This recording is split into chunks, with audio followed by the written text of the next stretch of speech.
Գյումրու հայորդյաց տան դահլիճում ներկայացվեց Ագրավաձոր ինտերակտիվ ներկայացումը, որը հանդիսատեսին ներգրավեց բեմական գործողություններին և բաց քննարկման առիթ դարձավ կանանց ու տղամարդկանց իրավահավասարության թեմայի շուրջ։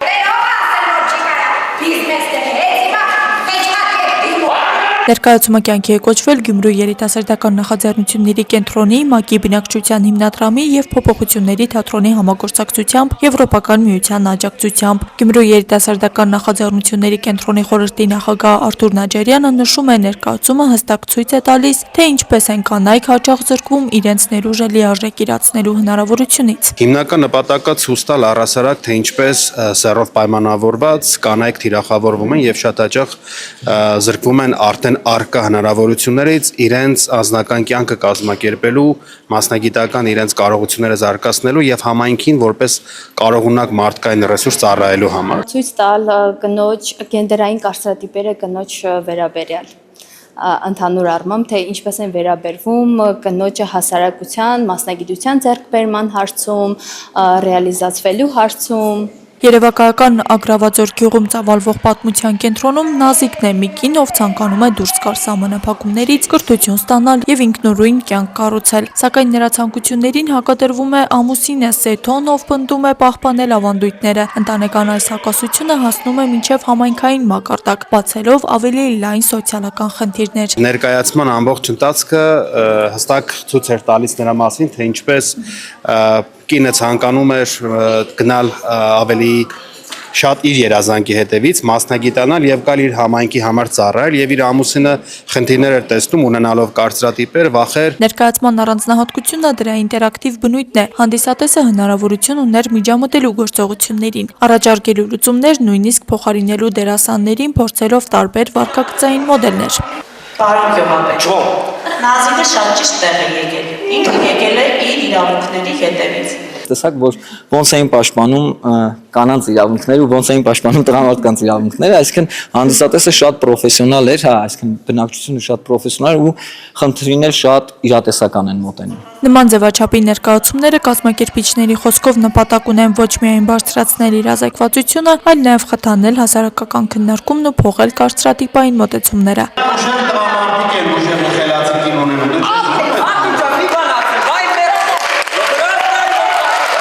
Աստղիկ Խաչատրյան, Խանո Վանեսյան, այսօր։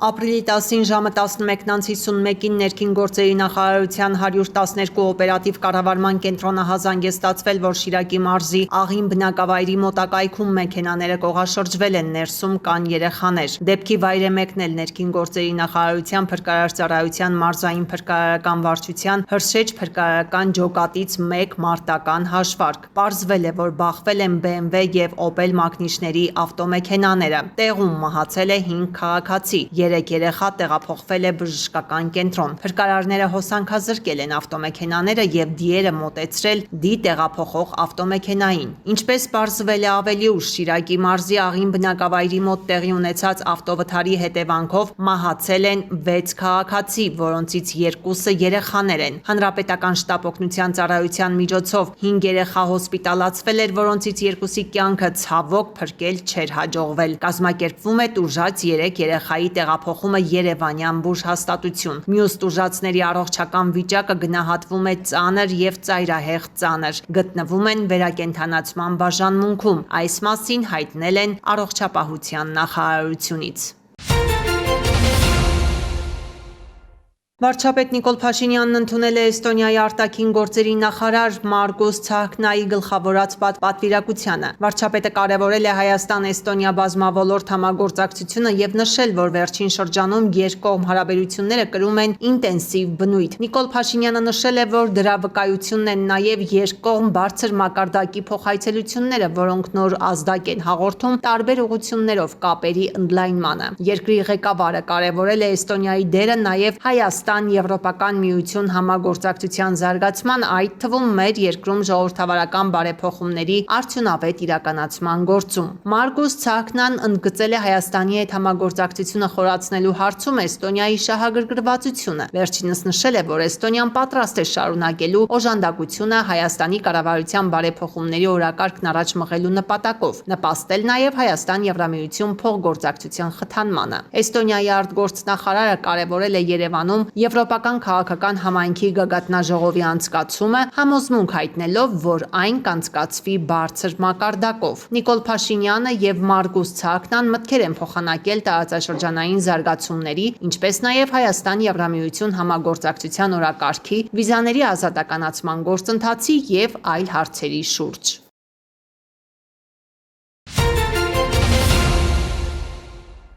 Էստոնիայի արտգործնախարարի հետ քննարկել ենք տարածաշրջանային հարցեր։ Կարևորել ենք եւ մեր երախտիկն ենք հայտնել Էստոնիային Հայաստան-Ադրբեջան գործընթացին ցուցաբերած աջակցության համար։ Այս մասին Էստոնիայի արտգործնախարար Մարգուս Ցահակնայի հետ համատեղասուլիսի ժամանակ ասել է Հայաստանի արտգործնախարար Արարատ Միրզոյանը։ Ես երախտագիտություն եմ հայտնել գործընկերոջս Էստոնիայի կառավարության կողմից զարգացման համագործակցության գծով Հայաստանում իրականացվող բարեփոխումներին ցուցաբերվող աջակցության համար։ Իհարկե մենք խոսել ենք նաև բազմակողմ ձևաչափերում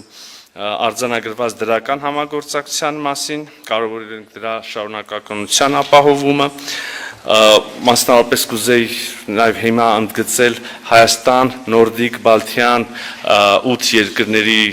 ուրեմն ձևաչափով տեղի ունեցող պարբերաբար շփումները եւ հուսով ենք նաև որ Էստոնիայի առաջնորդությամբ կկարողանանք այս օրակարգը եւ այս ֆորմատով շփումները եւս առաջ մղել։ Մեր ընդհանուր համագործակցության համատեքստում իհարկե առանձին տեղ եւ կարեւորություն ունի Հայաստան-Եվրոպական միություններ հարթությունը, հարաբերությունների հարթությունը եւ այստեղ եւս պետք է նկատել, որ Էստոնիան եւ պատրաստակամություն եւ առաջնորդություն է ցուցաբերել եւ մենք ունենք շատ հուսալի եւ վստահելի գործընկեր Եվրոպական միությունում, իդեմս Էստոնիայի կրկին մեր երախտիկը պարոն նախարար, գիտեք որ մեր նվիրումը այն արժեքներին, որ դրված է այս համագործակցության հիմքում անխախտ է եւ դուք էլ վստահաբար կարող եք նույն ծավալով, նույն չափով հենվել մեր վրա։ Հարգելի գործընկերներ, իհարկե քննարկել ենք նաև տարածաշրջանային հարցեր, մենք կարևորել ենք եւ մեր երախտիկներ հայտնել Էստոնիային Հայաստան-Ադրբեջան խաղաղության գործընթացին ցուցաբերած աջակցության համար, մենք քննարկել ենք ընդհանուր այս օրերին Մերձավոր Արևելքում ծավալվող իրադարձությունները, Արևելյան Եվրոպան, խնդիրները, որոնց աշխարհը բախվում է եւ միևնույն ժամանակ փորձել ենք մտքեր փոխանակել հնարավոր լուծումների ուղղությամբ։ Իհարկե ես նաև գործընկերոջս ներկայացրել եմ վերջին իրադարձությունների մանրամասները, նկատի ունեմ Հայաստան-Ադրբեջան կարգավորում, Հայաստան-Թուրքիա կարգավորում, ենթակառուցվածքների ապաշրջափակում, TRIP նախագիծ, դրա ուղղությամբ շարունակական աշխատանքները։ Ուսում շնորհակալություն հայտնենք հայ ժողովրդին։ Քանի որ Էստոնիայում մենք ունենք երկու կարևոր սկզբունքներ, ինչ որ մեկի սկզբանը պայմանավորված համաձայնեցինք 90-ականներին անկախություն ձեռք բերելուց հետո։ Առաջինը, այս ակտը ինչ էլ որ լինի, ով էլ գա մեր դեմ ագրեսիայով, մենք կռվելու ենք 1940 թվականին հիշելով։ Եվ երկրորդ սկզբունքը շատ կարևոր է։ Երբեք միայնակ մենակ չենք լինելու այլևս սա այն սկզբունքն է, որ մենք ուզում ենք ոչ միայն մեր լինի, այլ նաև մենք պատրաստ ենք ուրիշներին ընկերություն առաջարկելու։ Մենք մեր ընկերություն առաջարկում ենք դες անկեղծորեն անչափ շնորհակալ եմ։ Հայաստանը մեծ կարևորություն է տալիս Կենտրոնական Ասիայի եւ հատկապես Ղազախստանի հետ գործակցության հետևողական զարգացմանը, փոխադարձ հետաքրքրություն ներկայացնող բոլոր ուղղություններով, այդ թվում առևտրատնտեսական եւ ներդրումային ոլորտներում, ընդգծել է արտաքին գործերի նախարար Արարատ Միրզոյանը Ղազախստանի արտաքին գործերի նախարար Երմեկ Խոշերբաևի հետ ընդլայնված կազմով հանդիպմանը։ Այս համատեքստում կարևորում ենք առկա մեխանիզմների արդյունավետ կիրառումը, այդ թվում տնտեսական համագործակցության միջկառավարական հանձնաժողովի եւ այլ համատեղ ձևաչափերի շրջանակներում։ Նախարար Միրզոյանը համոզված է, տրանսպորտային եւ լոգիստիկ ենթակառուցվածքների հետագա զարգացման ուղղությամբ համատեղ ջանքերը, այդ թվում խաղաղության խաչմերուկ նախաձեռնության տրամաբանությամբ, կնպաստեն տարածաշրջանի տնտեսական ներուժի լավագույնս իրացմանը եւ միջտարածաշրջանային գործակցության ամրապնդմանը։ Նախարարն ընդգծեց, երկկողմ հարաբերությունների զարգացման կարևոր փուլ դարձավ ռազմավարական գործակցության հաստատումը, որը տեղի ունեցավ նախորդ տարվա նոյեմբերին, երբ Հայաստանի վարչապետը պաշտոնական այց կատարեց Ղազախստան։ Համոզված եմ, որ այդ այցի ընթացքում ձեռք բերված պայմանավորվածությունները ամուր հիմք են ստեղծել երկկողմ համագործակցության հետագա խորացման համար եւ այժմ հետեւողականորեն կյանքի են կոչվում։ Գոհունակությամբ արձանագրում ենք մեր արտաքին քաղաքական գերատեսչությունների միջև հաստատված փոխգործակցության բարձր մակարդակը, կանոնավոր միջգերատեսչական խորհրդակցությունները դիտարկելով որպես գործնական համագործակցության խորացման կարևոր գործիք։ Հայաստանը հավատարիմ է Հարավային Կովկասում խաղաղության օրակարգին, ընդգծեց Արարատ Միրզոյանը, արժևորում են նաև այս ուղղությամբ գործադրվող ջանքերին աջակցելու Ղազախստանի պատրաստակամությունը։ Ուրախ եմ այս այցի շրջանակներում մտքեր փոխանակել երկարաժամկետ եւ ինստիտուցիոնալ խաղաղության ամրապնդման հարցերի շուրջ։ Ամփոփելով ցանկանում եմ վերահաստատել Հայաստանի պատրաստակամությունը շարունակել Ղազախստանի հետ հաստատված փոխշահավետ համագործակցությունը, որը վստահ ենք համապատասխանում է մեր ժողովուրդների եւ պետությունների շահերին։ Ղազախստանի արտաքին գործերի նախարարի գնահատմամբ Հայաստանը Հարավային Կովկասում Ղազախստանի համար քաղաքական եւ առևտրատնտեսական հուսալի գործընկեր է։ Ղազախստանի եւ Հայաստանի միջև երկկողմ հարաբերությունները զարգանում են դինամիկ կերպով։ Աստանա ՀՀ վարչապետի այցի ընթացքում ստորագրվեց ռազմավարական գործընկերության հաստատման վերաբերյալ համատեղ հռչակագիրը։ Այս նշանակալից քայլն անկասկած կամրապնդի մեր հարաբերությունները եւ նոր էջ կբացի մեր բազմակողմ գործակցության համար։ Հանդիպմանը քննարկվել են Հայաստանի եւ Ղազախստանի միջև ռազմավարական գործընկերության զարգացմանն ուղղված նախաձեռնությունները, այդ թվում միտված երկու երկրների միջև առևտրատնտեսական հարաբերությունների ու գործարար կապերի խթանմանը։ Ղազախստանի արտաքին գործերի նախարարի պատվիրակության ընդունել է նաև Հանրապետության նախագահը։ Հանդիպմանը կարևորվել է ենթակառուցվածքային նախագծերում ներդրումների խթանումը, գործարար կապերի ակտիվացումը։ Քննարկվել է նաև ուղիղավիաչվերթների վերականգնման հեռանկարը, շեշտելով, որ այդ քայլը կարող է էականորեն նպաստել զբոսաշրջության զարգացմանը եւ գործարար կապերի ընդլայնմանը։ Կողմերը մտքեր են փոխանակել տարածաշրջանային զարգացումների շուրջ, անդրադառնալով հաղորդակցային ուղիների գործարկման, լոգիստիկ կապերի արդյունավետության բարձրացման եւ տնտեսական կապերի ընդլայնման հնարավորություններին։ Քրիստինե Թորոսյան։ Ազգային ժողովի նախագահ Ալեն Սիմոնյանն ընդունել է Ավստրիայի ազգային խորհրդի Ավստրիա-Հայաստան-Վրաստան խորհրդարանական բարեկամական խմբի նախագահ Մարտինա ֆոն Քյունսբերգ Սարեի գլխավորած պատվիրակությանը։ Ազգային ժողովի նախագահը շնորհակալություն է հայտնել Հայաստան կատարած այցի համար, նշելով, որ նման այցերը լուրջ խթան են հանդիսանում երկկողմ կապերի ակտիվացման տեսանկյունից։ Քննարկումների առանցքում են եղել երկկողմ եւ միջխորհրդարանական կապերին, Հայաստանում ընթացող ժողովրդավարական բարեփոխումներին, Հայաստանի եւ Ադրբեջանի միջև հաստատված խաղաղության գործընթացին ու տարածաշրջանային զարգացումներին վերաբերող հարցերը։ Ալեն Սիմոնյանը բարեկամական խմբի անդամների ուշադրությունն է հրավիրել նաև Ադրբեջանում գտնվող գերիների, ապօրինի պահվող եւ անհետ կորած համարվող անձանց խնդրին։ Ռուսաստանի Դաշնության դեսպանը հանդիպման խնդրանքով ինձ դիմել էր դեռ 2 շաբաթ առաջ։ Այս մասին լրագրողների հետ ճեպազրույցում ասել է Կենտրոնական ընտրական հանձնաժողովի նախագահ Վահագն Հովակիմյանը։ Ռուսաստանի դեսպանը հանդիպման, այսպես ասենք, խնդրանքով դիմել էր մոտ 2 շաբաթ առաջ։ Այսինքն խնդրանքը հանդիպման, ձեր այն ինչ որ ասած քաղաքական իրադարձությունները որից մեկ կապեք դա հենց առաջ է եղել եւ ըստ էության ինքը եկել էր ծանոթանալու ընթացքին նախապատրաստման եւ նաեւ ՌԴԿ նախագահի հնարավոր այցի նախապատրաստման։ Ռուսաստանի դիտորդները լինելու են։ Տեսեք, եթե Ռուսաստանի Դաշնություն այս մի քիչ եկեք բանալ, որտեվ եթե ԱՊՀ միջխորհրդարանական, այո։ Մենք այսօր արդեն իրենց առաջի կազմը 14 հոգանոց կազմը, այսօր վկայականները արդեն այստեղ գալուց առաջ կազմեցին, որպեսզի արտգործնախարարության միջոցով փոխանցվի ԱՊՀ մեկ գործընկերներին։ Եթե ԿՀ-ն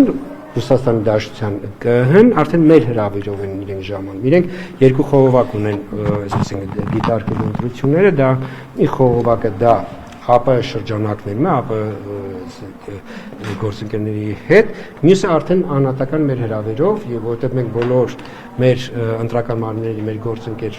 երկրների ընտրական մարմինների ներկայացուցիչներին մենք հրավիրում ենք եւ կարող եմ ասել, որ դեսպանը կներեք նախաձեռնությունն էր, թե չէ, Ռուսաստան դեսպան, այո, որովհետեւ վերջի հանդիպումը, որ եղել է մեր գործընկերոջ հետ, նախագահի Տիկին Պաֆիլովի հետ եղել է, մենք այդտեղ ունեցանք այսպեսի, ասենց ասած, ինքը ինձ հրավիրեց սեպտեմբերին կայանալ իրենց խորհրդանական ընտրություններին, ես իրեն հրավիրեցի հունիսին կայանալ մեր խորհրդանական ընտրություններին եւ պես կատակով կես կատակ, բայց իրականում լուրջ, ասացինք, քանի որ մերը սկզբում է ոնց որ Տիկին Պաֆիլովան ինքը ժամանի Հայաստանը, հետո սեպտեմբերին էլ ես գնամ Մոսկվա։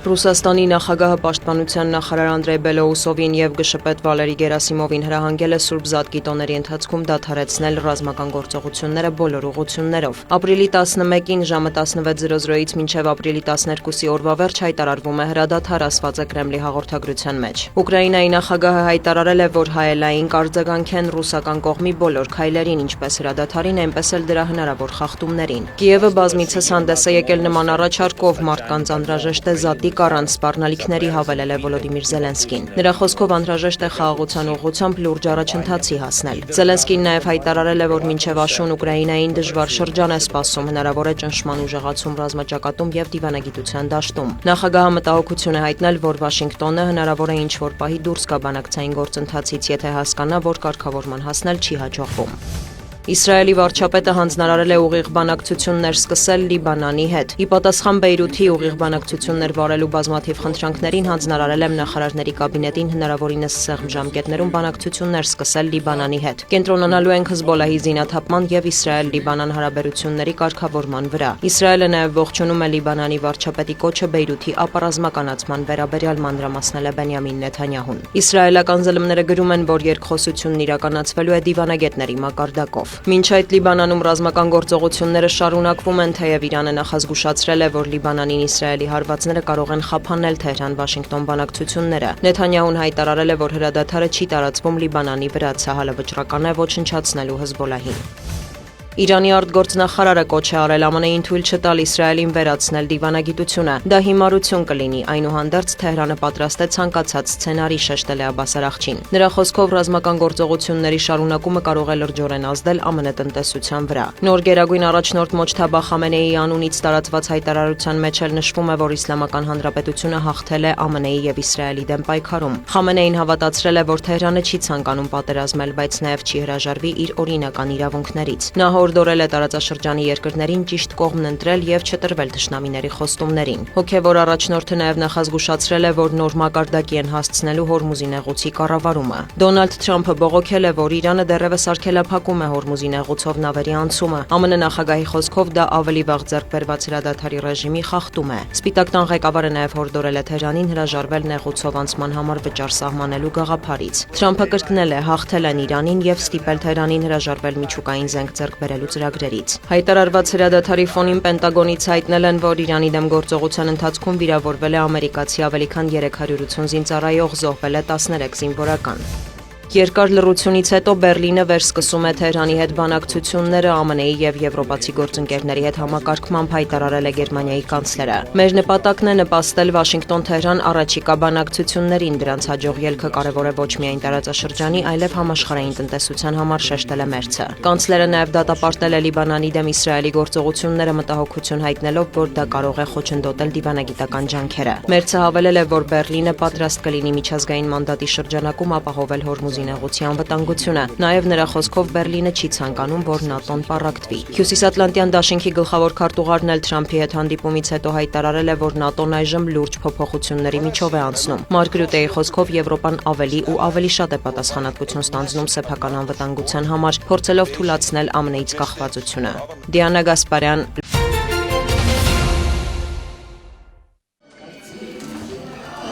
Գեղարքունիքի մարզային գրադարանում տոնական ընդունելություն է։ Մայրության եւ գեղեցկության օրվան նվիրված միջոցառումը բանաստեղծական է բոլոր առումներով։ Գարունը, ծաղկունքն ու բարձր տրամադրությունը դիմավորում են հենց մուտքից։ Գրադարանի հյուրերը հիմնականում կանայք են, համայնքի կրթամշակութային եւ առողջապահական հաստատություններից։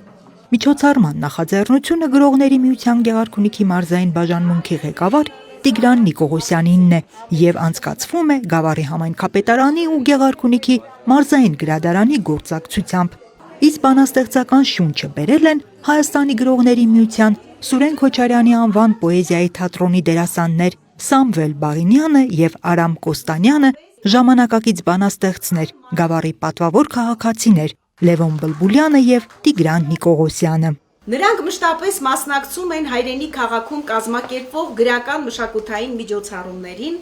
պահպանելով սերտ կապը գրադարանների հետ եւ իրենց ներկայությամբ ոգեշնչում մեր համայնքի ընթերցողներին եւ երիտասարդներին պոեզիայի եւ գրականության հանդեպ սիրո տարածման գործում։ Հայ պոեզիայի անցյալի եւ ներկայի մասին համառոտ բանախոսությունից հետո ազգմունքի վարպետները նախ ընթերցում են բանաստեղծություններ արևելահայ եւ արևմտահայ դասականներից, ապա Լևոն Բլբուլյանի եւ Տիգրան Նիկողոսյանի ստեղծագործություններից։ Երբ որ ձեզ ասեն, որ այսօր պոեզիա չկա, գրականություն չկա, թատրոն չկա, չհավատաք, դա սուտ է, գեղեցիկ է։ Եվ հավատացեք, որ հայ բանաստեղծության, բազմադարյան հայ պոեզիայի այդ ոսկե շղթան շարունակվում է այսօր նույնպես եւ ունենք հրաշալի ժամանակակից պոեզիա։ Հիմի շատ են երգիչները։ Հոգու ուզած տաղը չկա։ Ամենայն տեղ խնդություն է սրտի ուզած խաղը չկա։ Ուր ոտ դնես բաղը հիմի, շահնշահի բաղը չկա։ Ման եմ գալիս քուչա, սիրեկանի թաղը չկա։ Մատեոս Զարիֆյան, կարեկցություն։ Վստիկ աղջիկ մինձի գսե, թե զիս խենթի բես կսիրե, վստիկ աղջիկ մը զիս սիրե։ Գիշերն անուն իմ աչքերուն, երևի թեր նա չեր դեսեր, վստիկ աղջիկ մինձի դասեր։ Երևի դեր նա չէ նայել հոգվույս խավար ամթունցնի վար, վստիկ աղջիկ մինձ սիրահար։ Ու թե ահա նորից ես խռով եմ քեզնից, պատրաստ իմ այս դժվար սիրուց հրաժարվել, գիտեմ, հենց որ ծնվի երգը հրաժեշտի, կթվա քեզ հենց նոր եմ սիրահարված։ Հերվից հեշտ էր քեզ սպասել, կարոտն այսպես չեր մոլեգնում, սիրտես քեզ էր կանչում անվերջ, բայց եւ այսպես չեր խենթանում։ Հիմա գիտեմ, մոտ ես այնքան, օրս բուրում է քո շնչով, ամեն վարկյան կարող ես գալ, արշալույսվել ողջ մայքով։ Ձերքդ դուր, թանկս, հարազատս, մնացյալն անիմաստ է, ավելորդ։ Ինչ սիրուն է վառվում հորիզոնը, քեզ ոչինչ չի հուշում արդյոք։ Անցել են օրեր անդարձ, լեցուն երազով ու սիրով, բայց ապրում է հուշը թանկ, անցյալի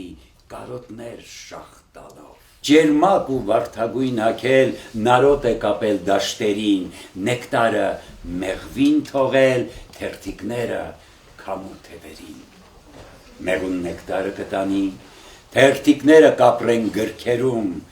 միտեղ կարոտներ կայրվեն, եւ հուշը կծաղկի մի սրտում։ Եվ լսում եմ հանկարծ, այն էլ հեռվից դռան թակոց, ով է, ինչ է ուզում, ու մինչ կմոտենամ, մեկ էլ պարզ է դառնում, որ թակոց ախր իմ ներսից է գալիս։ Չգիտեմ, հայրենիքի հավառում էր դրա համար էր այդ ջերմությունը, թե դրան գումարվեց կանանց մայրության տունը եւ այս ժպիտները, այս գեղեցիկ կանայք, որոնց նվիրված է այս միջոցառումը, եւ առանձնատու ջերմություն այսպես լիցքերը ստացան ձեզնից։ Մենք շատ լավ ենք հասկանում, որ գրականության համար ոչ պատեհ ժամանակներ են, բայց շարունակում ենք գրել մտածելով, որ կլինի մի օր մենք կգանք մեր սիրելի համակարգացիներին կուրախացնենք իմ ընկերները սիրով են ընդունել այդ հրավերը, մենք եկել ենք ստեղ ձեզ շնորհավորելու, մի քիչ էլ անհամեստ գտնվեցինք, որ մեր գործերը կարտացվեցին, ամեն ինչ շատ լավ է, շատ գեղեցիկ է, շնորհակալություն մարզային գրադարանի տնօրենին։ Մեր համագործակցությունը ամեն անգամ այսպիսի հրաշալի արդյունք է տալիս, եւ ես ուրախ եմ։ Դու իմ միակն էիր, ինչպես Հայաստանս, տանս ճրակն էիր եւ ծուխներ տանս, քոնը իմն էր, իմը քոնը, հավիտյանս, մայրս, դու իմ միակն էիր, ինչպես Հայաստանը։ Պոեզիայի շունչը տարածվում է լսարանում եւ ընթերցումները շարունակում են ունկնդիրները, իսկ տոնական միջոցառման ողջ ընթացքում ստեղծագործում է ճարտարապետ, քանդակագործ, ծաղրանկարիչ Հարություն Չալիկյանը։ Մեկը մյուսի հետևից ծնվում են ծաղրանկարներ, լսարանը լցնելով ծիծաղի հնչյուններով եւ բարձր տրամադրությամբ։ Ապրիլի 6-ի գիշերը ներքին գործերի նախարարության 112 օպերատիվ կառավարման կենտրոնում ստացվել է ահազանգ, որ Արիաթիայի կամրջի վրա մի տղամարդ անցել է արգելապատնեշը եւ փորձում է ցած նետվել։ Դեպքի վայր են մեկնել Երևան քաղաքի փրկարարական վարչության հրշեջ փրկարարական ջոկատի փրկարարները եւ համայնքային ոստիկաններ։ Բացատրական աշխատանքի շնորհիվ կանխվել է քաղաքացու ինքնասպանությունը։